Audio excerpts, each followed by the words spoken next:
In this edition of the Plain Facts, we'll be taking an historical slice from the ancestors of today's cutting-edge VTOLs. And we'll look at some of the people behind and involved with the amazing P-47 Thunderbolt. These are the Plain Facts.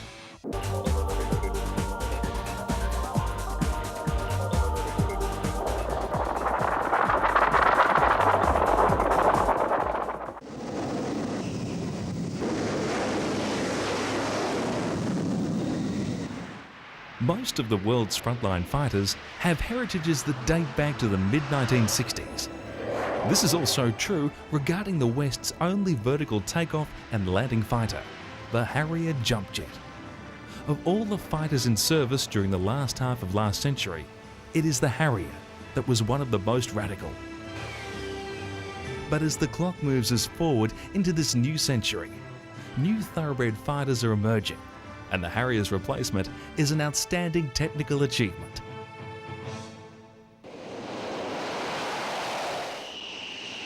Lockheed's lineup of the three variants of the Joint Strike Fighter, or JSF, is an example of the next generation of strike aircraft. And the Stovall version is perhaps the most visually exciting. This craft was developed to take over the Harrier's role. So far, the JSF has commitments from the US Air Force, the US Navy, the US Marine Corps, and the British Royal Navy. The story of VTOL aircraft begins way back in time.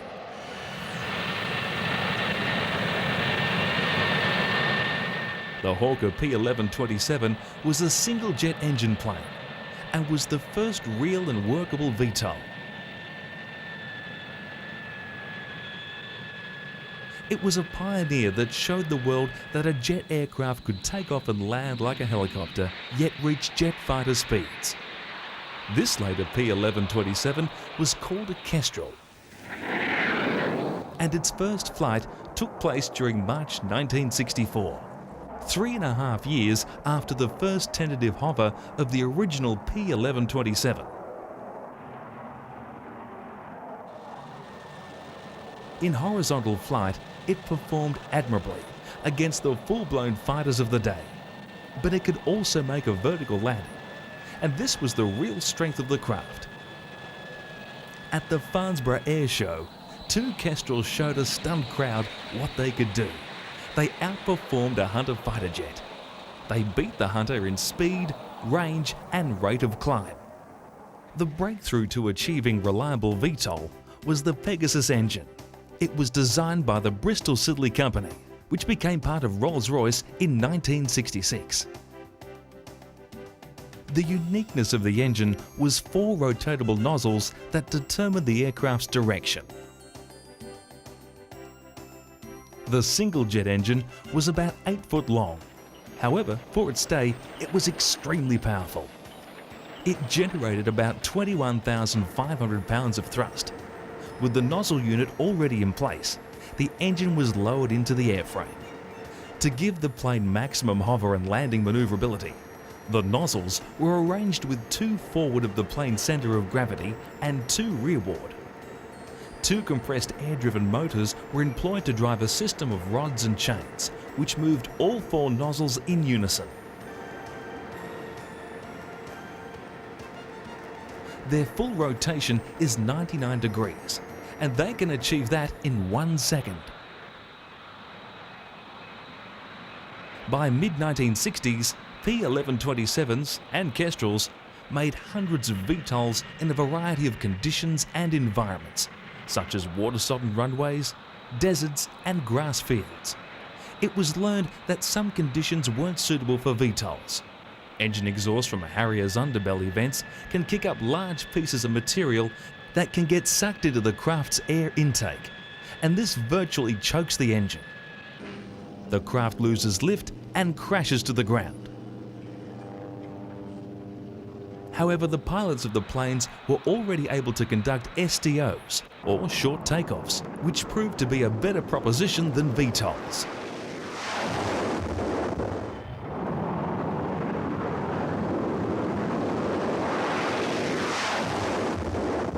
The The standard form of operation for the planes was short takeoff and vertical landing.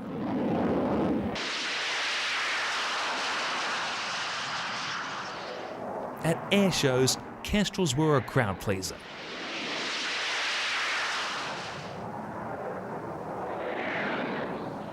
A number of fast passes and a few aerobatics, the Kestrels then showed the crowd their real capability. At low levels, the pilots used puffer jets, which are located on the wingtips, nose and tail. The jets use highly compressed air to allow the plane to perform pitches, pirouettes, rolls or just hover. All these can be performed even in strong winds.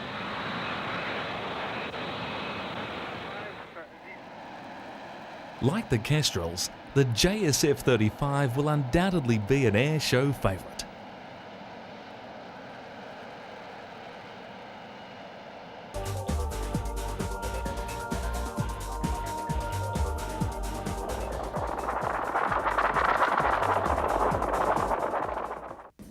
The Antonov 124 is really a giant among giants. On its maiden flight in December 1982, it was the largest powered craft to fly. The Antonov is still the world's largest heavy lift aircraft. The vital statistics of the AN model include a payload capacity of 330,000 pounds, a cruising speed of 469 miles per hour, and a range of 24,000 miles when fully loaded.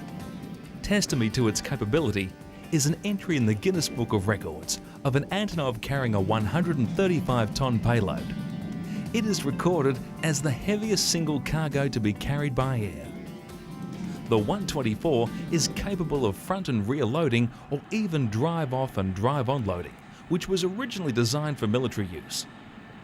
The front wheels retract, allowing the AH-124 to kneel, hence reducing the angle of the front ramp. This attribute permits large vehicles complete with their load to be driven on board and transported as a unit.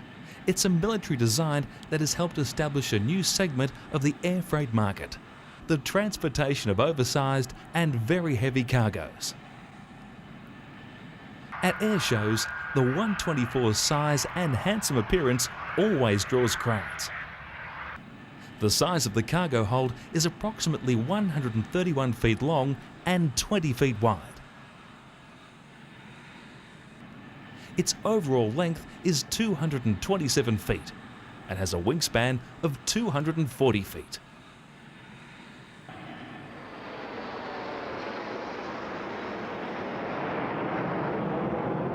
The crew of 6 consists of 2 pilots, 2 engineers, a navigator and a radio operator. 34 onboard computers assist the crew with all facets of their daily operations. The 124 Antonov and the American C-5 Galaxy are the first true giant cargo carriers. The technology to progress to larger craft is available. However, hangar sizes, parking bay sizes and runway lengths also determine how big we can go. Surprisingly, the largest aircraft ever built would dwarf the 124 Antonov. Airships took to the skies around 1900. At that time, the aeroplane was a very basic contraption that offered very little payload. Von Zeppelin is regarded as the father of the airship, and by the outbreak of World War I, his Zeppelins could achieve 85 miles per hour, reach a height of 14,000 feet and carry 4,500 pounds of bombs. Von Zeppelin's success inspired many countries to develop airship technology. The United States Navy was also inspired and went on to build the Shenandoah, Akron and the Macon. The airships served the Navy well, but their time was running out as advancements in aircraft was moving quickly. Unfortunately, many regard the airship as relatively unsuccessful. Perhaps newspaper images depicting wrecks and fireballs such as these of the Shenandoah imprinted strong feelings of skepticism in the public mind. The truth is that many airships were built and flown successfully. There were some spectacular accidents, but few lives were lost. Perhaps the public's natural skepticism of flight in general during the airship's reign is responsible for today's misunderstanding of these lighter-than-air giants.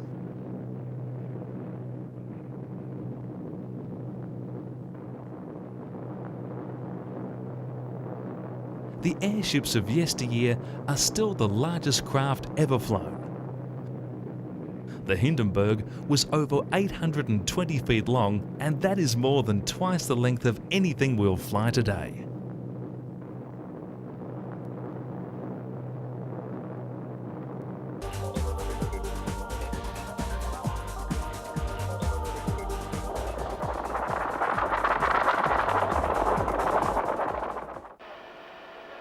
It could be said that the P-47 Thunderbolt was a Russian-designed plane. The aircraft was a product of two Russian immigrants, Alexander Seversky and Alexander Kartveli, who had left their homeland to escape the Reds. Seversky was an extremely colourful character. He became a naval aviator in the Tsar's forces in World War I. He lost a leg early in the conflict, but returned to the air with an artificial leg and claimed 13 kills in combat.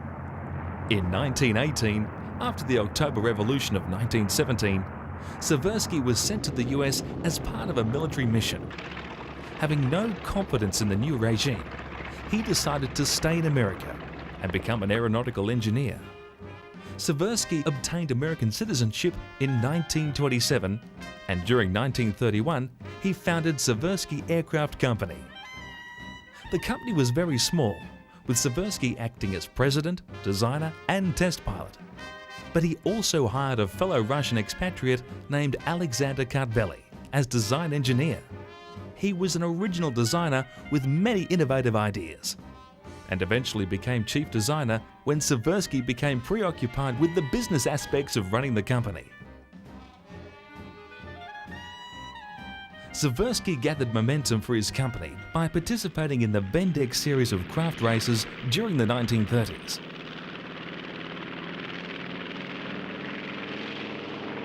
It's interesting to note that in the early days of air shows, the biggest attractions were the air races, and the builders of planes like Seversky continually outperformed the best military planes.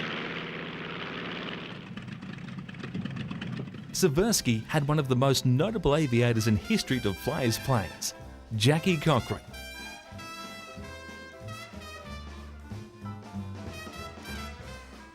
She was a consistent winner and record setter in the Bendix series. Seversky's planes went on to win 3 Bendix titles, and Jackie Cochran went on to do much more.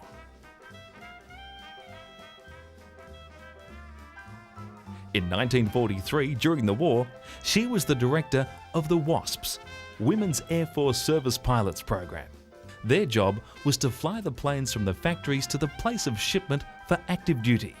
At this time, some women also test flew the aircraft. Here at the Grumman factory, women are test flying the Hellcat.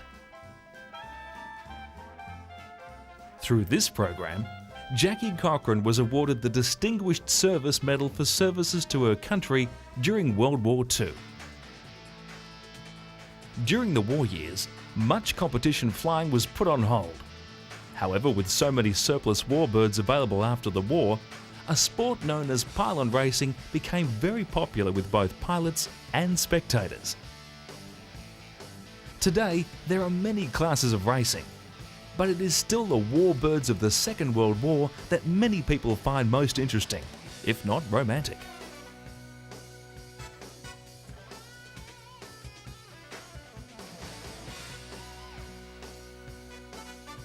In this instance, 2 Sea Furies are competing against a Strike Master.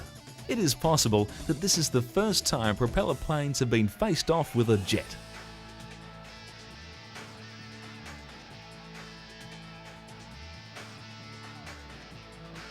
It becomes apparent that the early jets did have a substantial speed advantage over the internal combustion engines.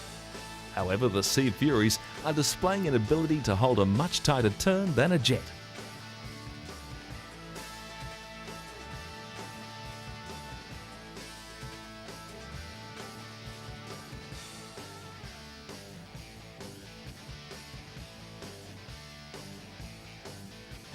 Pylon racing involves planes racing around a series of pylons which are placed in the ground. The rules are very simple. The first plane to complete a given number of laps is the winner. The sport is very popular in the USA, and it's possible that this particular event, which was held in the Australian state of Tasmania, was the first ever pylon racing event held outside the United States. This sport is the fastest motorsport in the world, and just like any other motorsport, engine breakdowns occur. Unlike a car which simply rolls to a stop after a breakdown, planes lose altitude, which places the pilot in a life-threatening situation.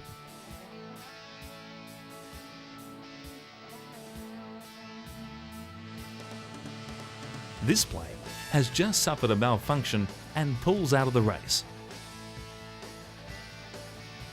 After the race, the pilot admitted that he would not have been able to keep the plane in the air for more than a further 10 seconds.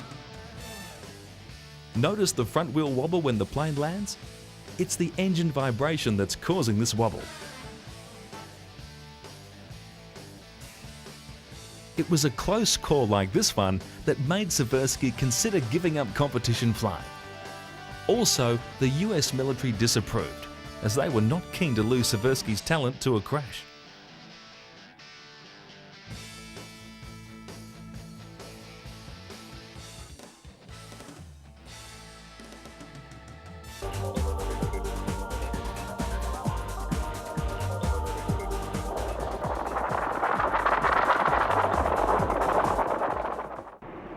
Now here's just a couple of interesting facts on the C-130 Hercules. The initial production model was the C-130A. It had 4 Allison T56A11 or 9 turboprops, and the first prototype flew in 1954. The first production flight followed on April 7, 1955. A total of 219 were ordered, and the C-130A joined the US Air Force infantry in December 1956.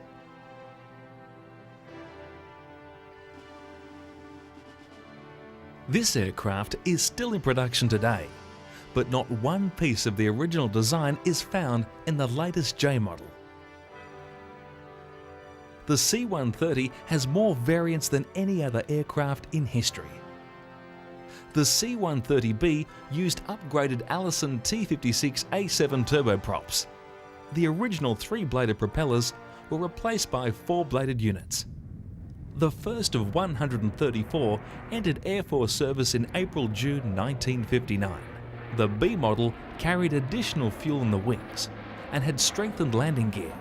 More and more was being asked of the Hercules, and the runways it was required to use were very substandard and often very short. Lockheed fitted JATO, or Jet Assisted Takeoff, to the E model, and this reduced takeoff from 1,500 feet to about 800 feet.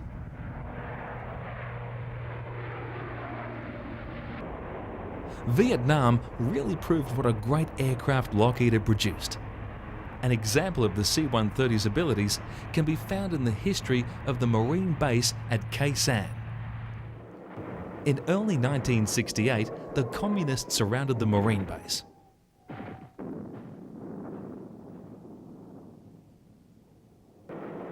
This footage demonstrates the amount of action that occurred right through the perimeter of the base. As a consequence, the base became completely shut off by the Communist forces.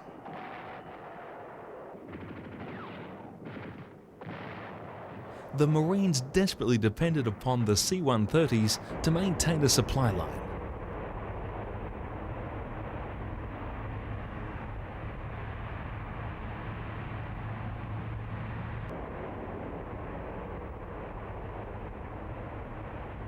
The preferred method of delivery was to drop the supplies from the air to reduce the chance of the C-130 coming under fire. Sometimes the weather conditions prevented visual airdrops, so Marines radar guided C-130s to the general runway area. Only then could the aircraft crew visually fly to the designated drop zone. The drop zone was a mere 300 square foot area, and the C-130 crews successfully dropped up to 200 tons of supply a day into this small area. When the weather was clearer, the C-130s were constantly under fire during landings and takeoffs. Although a lot of drop-offs could be the container delivery type, the C-130's crews often placed themselves in danger by landing for the purpose of medi-evacuations.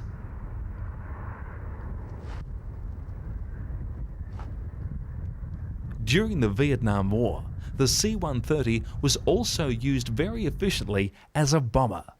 Converting the Hercules to a bomber required only a few slight modifications, primarily the addition of radio reception capabilities to the loadmaster's interphone station in the cargo compartment.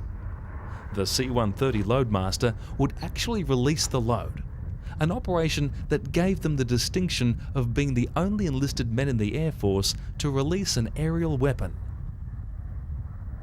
The bombs were delivered using modified heavy drop techniques.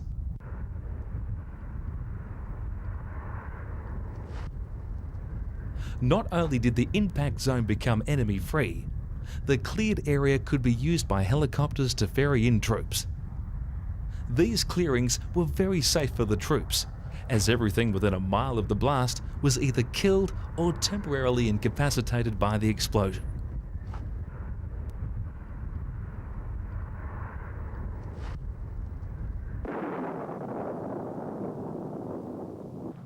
The C-130 bombers had a reputation for accuracy, exceeding that of all other aircraft dropping bombs during the Vietnam War. Because the delivery of the huge weapons required no modification to the C-130, a crew could drop 2 bombs in the morning and then spend the remainder of their day shuttling into a nearby forward airfield delivering ammunition, fuel, or other supplies for the troops. These duties demonstrated the versatility of the C-130, as they were the bombers in the morning and the transport in the afternoon.